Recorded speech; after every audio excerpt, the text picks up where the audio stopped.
lielie automobiļu koncerni nevis turpina cīnīties, tā morāli ar elektromobīļiem, bet viņi saka viņus taisīt.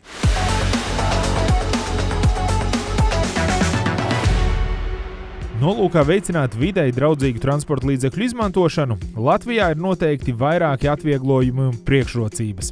Elektroautomobīļiem netiek piemērots transporta līdzekļu eksploatācijas nodoklis, ir bezmaksas reģistrācija un numurzīmes, kā arī atļauja braukt pa sabiedriskā transporta joslām. Rīgā un Liepājā nav jāmaksā par pašvaldības stāvvietām, bet viesojoties Jūrmalā nav jāmaksā iebraukšanas maksa. Elektroauto uz ielām parādās arvien vairāk. Lielais jautājums, vai nav jāpārskata elektroauto priekšrocības? Viņi jau tiek pārskatīti. Jā. Es nezinu par Rīgu, es braukāju ar benzīna automašīnu, bet Spānijā man ir elektriskais automobilis iX1. Jā. Es tur redzēju, teikšu godīgi, gan stāvvietas, bet nevienu reizi es neesmu izmantojis. Kaut tur, protams, ar stāvvietām, parkingiem un tā tālāk, problēma ir daudz lielāka nekā Rīgā. Viņi pamazām pazūd. Arī tas aizpildes stācijas kaut kā nebija populāras. Skaidrs, kāpēc. Tāpēc, ka ja tu piebrauc pie elektriskā aizpildes stācijas, klasiskā variantā, tev vajag stundu nostāvēt, vai 2 stundas, kurš tur stāvēs. Bet tādā variantā, tev ir garāža, kaut kur pie mājas ir iespēja pieslēgties, tad tas ir ļoti ērti. Ko es te gribu pateikt? Viņus pārskata jau, un tas notiek kaut kā nemanāmi. Tad, kad elektromobīļi sasniedz kaut kādu kritisku līmeni, jau skaidrs, ka viņi jau ir populāri, jau viņus pērk un tā tālāk, tad tie noteikumi pazūd automobīļus. Par to nav ko daudz uztraukties.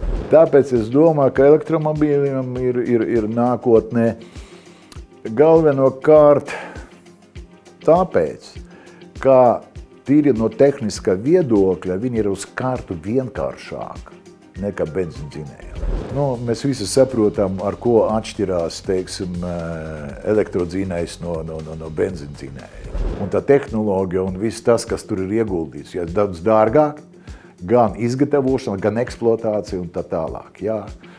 Elektriskais dzinējs, mēs esam iemācījuši utilizēt viņu no veļas mazgājumām mašīnām, vai no ventilatoriem. Un tas ir viss. Tehniskas apskats, tekošie remonti, un tā tālāk viņi ir uz kārtu mazāki nekā benzīna automobīļiem. Līdz ar to man šaubu nav nemaz, ka tas, kas tehnoloģiski ir vienkāršāks, vinnēs to, kas ir sarežģītāks. Tagad aizgāja tā neliels vilnis par to, vai tie elektromobīļi ir tik tīri, kā benzīna automobīļi. Tas mazliet ir aizgājis, bet es gribētu pateikt par labu elektromobīļiem, kur ir principiāla starpība. Benzīna automašīna izdala gāzes kustoties. Tas ir iekšējā procesā. Vai ne? Runa par elektromobīļiem, tad viņš pārvietojoties pa ceļu kaut kur, viņš ir absolūti tīrs.